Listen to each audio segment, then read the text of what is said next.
I was once told that walking through a doorway could cause someone to forget even the most precious memories they had. Memories of good, memories of bad, memories of love and of loss, all tucked away neatly, stored like the worn-out blankets that were kept to dress the rainy days and bad habits that happen from time to time. Or what it felt like to rest your head on a friend's shoulder that still carries with it the creases from where you last placed your heart. Just like that. Gone within a single step.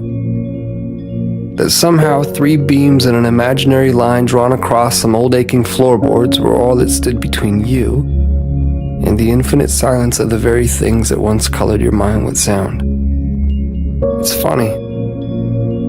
You can make yourself believe almost anything if you think about it for long enough. Was that you? Was that you? I was once told that the love I felt beating inside my chest was nothing more than my mind playing an unfair trick on my heart. And like a pair of dice dancing along the uneven pavement, their fate, much like yours or mine, had already been decided. That even the cracks that drew their faults between 2 opposing sides could not escape a fate that was always destined to be sealed. To think that someone could actually believe that the swelling tides of my heart were no more than an anxious highway of ins and outs anchoring my imagination to the castles I've been building in the sky.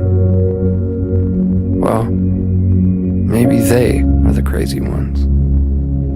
Then again, I have been known to misplace my hope in the way things fall. And if I had to confess, there stands a greater chance that I've all but lost my mind in here. So I suppose it's better off this way.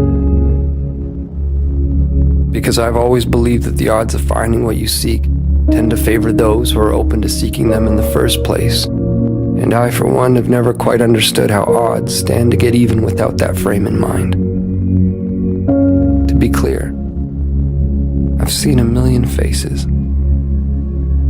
I've seen a million different faces, each one mirroring that of your own, and still, none of them have felt like home to me. None of them have felt like you. So here we are, and I can vaguely and strangely trace your outline. I can remember what it felt like to hold you. I can remember what it was like to stare blindly into your eyes for what felt like an eternity. How could I forget that? I could never forget that. I could never forget you. No matter how long it takes for my words to make their way through the vastness of this place we've called home, I unto you and you unto me, I say them and will continue to do so. Day after day, night after night, never knowing if you'll actually hear them. There's no place for time here.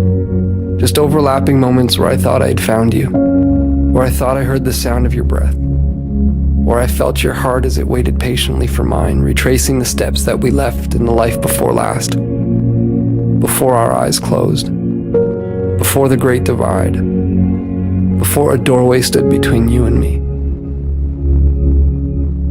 As it stands, I found myself in that doorway again, with both feet in and your heart on my sleeve, but I can't bring myself to walk through this time.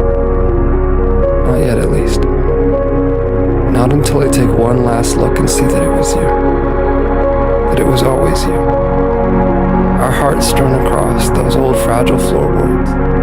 The silhouettes of each and every one of our memories playing out like a story that we both know we've seen before. I remember now.